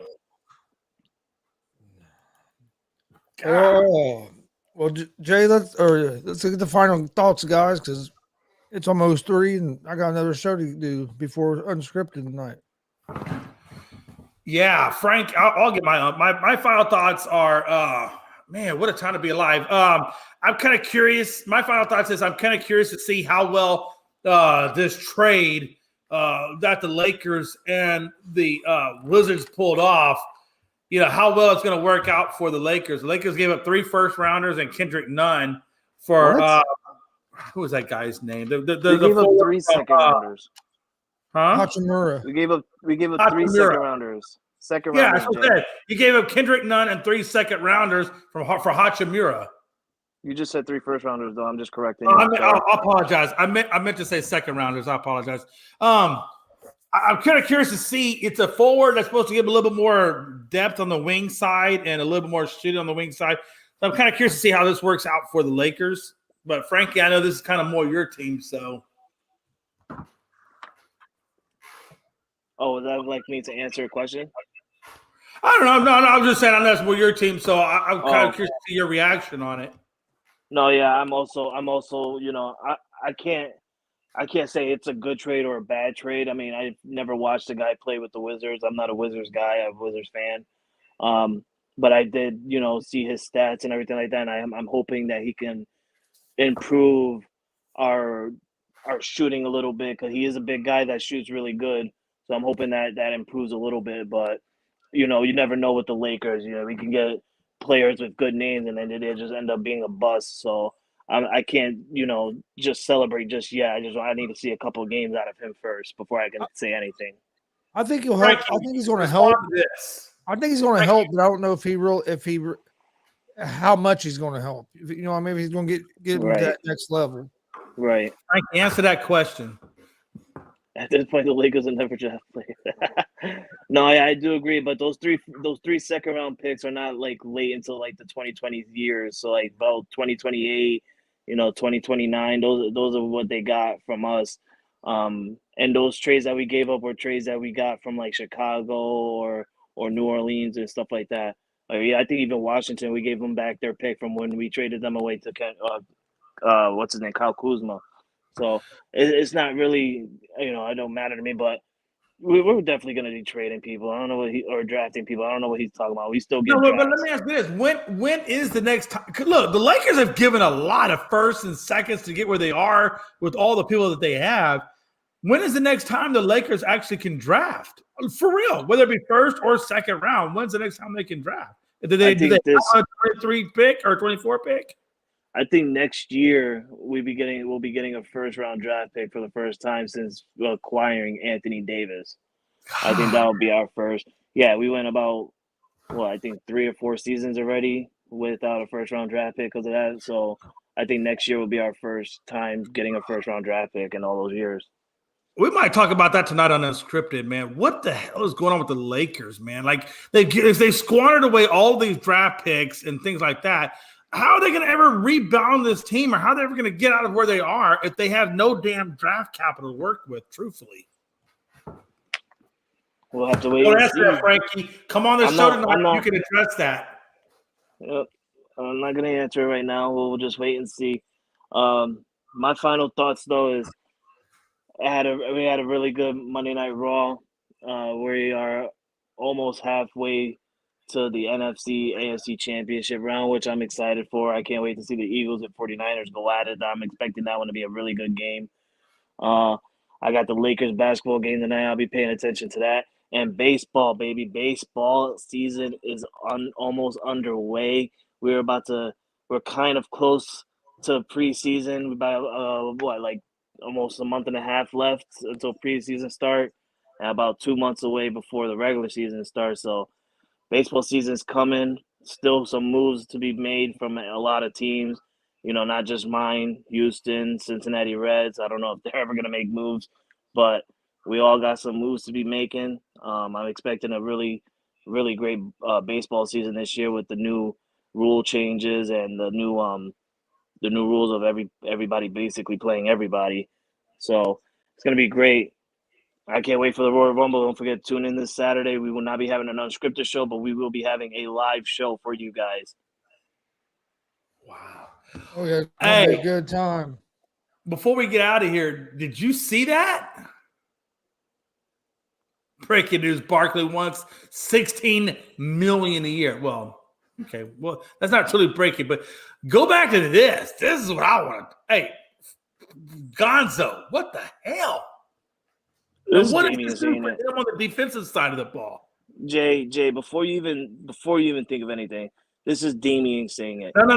I actually went on there to verify. No, at 4:29 p.m. yesterday afternoon, he was booked into the jail and he posted bail on domestic violence charges. It's true. It's no bullshit. What a time to be alive. Damn. Well, since it's just charges, though, it won't have no. I don't think it's gonna have any effect on this week's game. You don't think that holds him out of the game? No, it hasn't been proven guilty of anything. It's just. You don't have to be proven guilty. You don't have to be. No, first of all, let's disparage that notion. You don't have to be proven guilty. That's the civilian side of life. Conduct policy. No, what I'm saying is the NFL conduct policy is what really affects playing or not playing. Yeah, but the NFL has to do their investigation. That's what I'm saying. I don't think it'll happen before this. So you think Goodell allows him to play with those charges pending on him? With how late in the season right now, I don't think that it's going to affect him. Man, I tell you what, that's crazy though. I wouldn't be surprised if he plays Sunday. I just don't know what a person's thinking, man. And number one, I never understood the whole point about domestic violence. But Oh, no, I'm not secondly, saying I condone it. no. I'm I'm just not saying that. No, I'm not even talking about with that. I'm just saying like, I Fuck that just shit. don't Sometimes you understand gotta why slap a people bitch. do what they do. Fuck that. Sometimes you gotta slap a bitch. Fuck it. These views do not represent those of unscripted GSR or ASAP as a whole. These are strictly the views of Frankie C and Frankie C Sports only. I've never put my hands on my wife. I've never put my hands on females. But it's 2023, damn it. Sometimes these females gets a little out of hand, and sometimes you got to think it's not fair for these girls. Okay, these views do not represent GSR. I just wanted to be known that Jay McLovin was actually the one that messaged me this, and I'm just repeating what he said. So sometimes these females, they put their hands on us, and don't expect a man to hit you back. Sometimes it gets tiring. It gets tiring. I'm not saying you should. I don't think any man should hit a woman, but a woman shouldn't be hitting a man either. We always, It goes both ways. That whole respect thing and cultural thing, it all goes the same way, right? Nobody should be putting hands on nobody. Exactly. I just think it's crazy that he put hands on somebody, and he's about to go to. I mean, like with all the things that he's got ready to go on in his life, and then what the hell? Like, what are you thinking?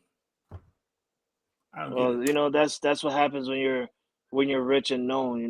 Like. When you're rich and known and you put your hands on somebody, that's the easy way for you to quickly boom.